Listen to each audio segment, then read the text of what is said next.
ஏன் நம்ம வீட்டில் பிரச்சனை நீங்கல, போராட்டம் நீங்கல, ஏன் கட்டுக்கிறாங்க சாத்தாட்டு தொல்லைகள் நீங்கல, ஏன் நம்ம வருமானம் மாறல, நம்முடைய கடன் பிரச்சனை ஏன் நீங்கல.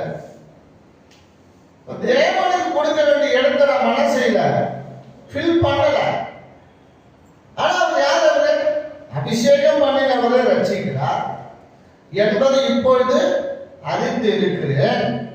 தமது வலதுகரம் செய்யும் ரட்சிப்பின் வல்லமைகளை காண்பித்து தமது பரிசுத்த வானத்திலிருந்து அவருடைய ஜெபத்தை கேட்கிறார்.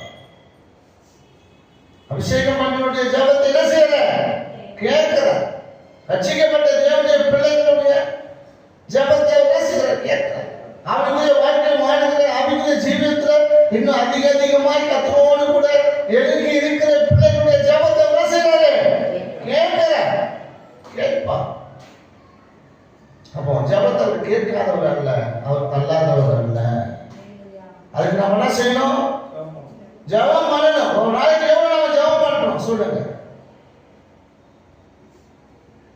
எவ்வளவு ஜெபம் நேரம் ஜெபம் பண்றோம், எவ்வளவு நேரம் நம்ம வேதத்தை வாசிக்கிறோம்.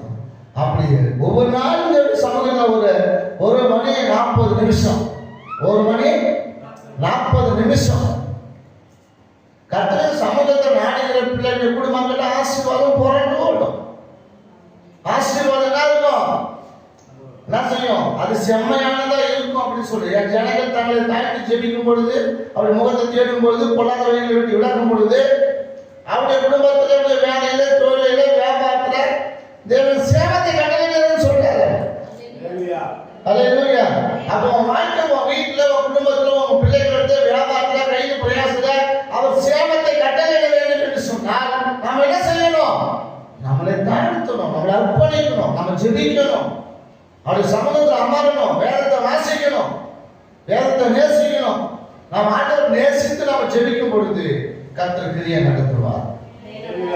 அதாவது தேவனுடைய பிள்ளைகள் துதிக்கும் பொழுது ஆண்டவர் இறங்கி வருகிறார்.